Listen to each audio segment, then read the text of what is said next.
এইটা জাস্ট অ্যাক্রিলিকটা দিয়ে ইয়ে করলে না, বেতো দিয়ে একটু চেঁচে দিলাম যাতে ধরে, তারপর ওটা অ্যাক্রিলিক দিয়ে মানে বসে প্লেটটা দিলাম। চেঁচে দিতে। প্লেটের মধ্যে অ্যাক্রিলিকটা লাগিয়ে দিয়ে দিলে অ্যাক্রিলিকটা এখানে বেরিয়ে এলো, তারপর দাঁতটা বসে দিলাম। অ্যাক্রিলিকটা কোথায় দিলে? আর প্লেটের তলায়। প্লেটের তলায়, তারপরে ওইটা বসিয়ে দিলে, একটু চেপে দিলে তালুতে চেপে দিতে বেরিয়ে এলো, দিয়ে এইটা বসিয়ে। না বেরোলে তো লাগবে না ওখানে, যেন এই জায়গাটা অ্যাক্রিলিকটা যেন আসে। যদি না আসে একটু আবার মাখিয়ে দিয়ে আবার মাখিয়ে ওই সকেটে মাখিয়ে দিলেও হবে।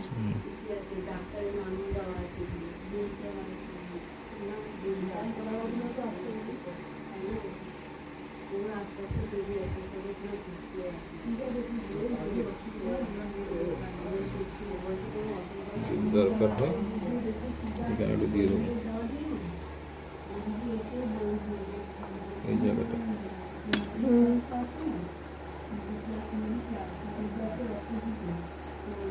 ভালো পর্যন্ত ধরছে রে, সেদিনকে 5-6 জন এসেছিল দেখাতে। দেখার জন্য তুমি অ্যালাউ করবে না সবাইকে, এটা কি ইয়ে খেলা হচ্ছে? বুঝতে নেই একজন থাকবে ব্যাস। বাড়িতে ছিল তো করবে না, ও বাইরে যদি আচ্ছা। কেউ দাঁড়িয়ে থাকে আমি যদি না বলবো আসতে।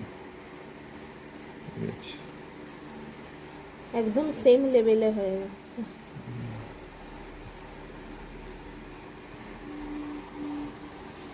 ঠিক আছে, বন্ধ করুন। প্লেটটা একবার খোলো বাকি, আমি দেখবো।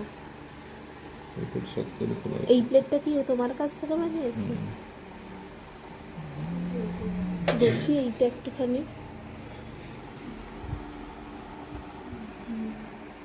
এখানে এইটা কি গো আপনি?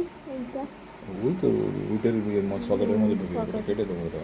পরে ক্লিন করে দেবে, সেট এইটা হয়। হচ্ছে কি, আগে তো এই জায়গাটা কাটবো, যে জায়গায় দাঁতটা লাগবে সেই জায়গাটা চেঁচে দেবো, মেটেরিয়ালটা এখান দিয়ে চেপে দেবো, দিলে ওটা বেরিয়ে আসবে, তারপর দাঁতটা বসে এই জায়গাটায় দিয়েছো মেটেরিয়ালটা, তারপরে চেপে দিয়েছো, তারপরে বেরিয়ে এলো, দিয়ে এইটা। বেরিয়ে এইখানটা আসছে, হ্যাঁ, দিয়ে তুমি দাঁতটা দিয়ে বসে দিয়েছো। দিলে দিলে আর তারপরে পরে এই দিকে দিয়ে দেওয়া দিয়েছো। যায়, এখানে দেওয়ার জায়গা আছে।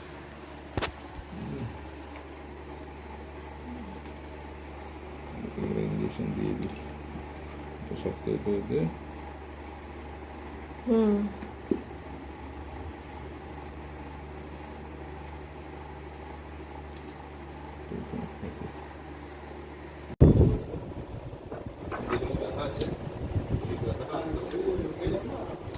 Fracture of a mandible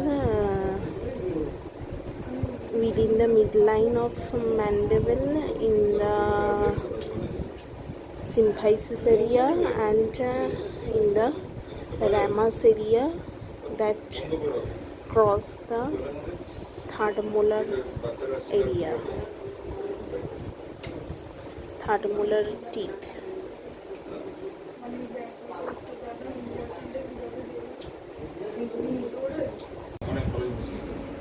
আমি যেহেতু এখানে করছি বলে খরচটা আমি কমে করে দিচ্ছি, যখন অজ্ঞান করে করবো তো তখন মসকুলার চার্ট, অ্যানাসিড চার্ট, অনেক কিছু রেড চার্ট, অনেক কিছু আমি করে দেবো।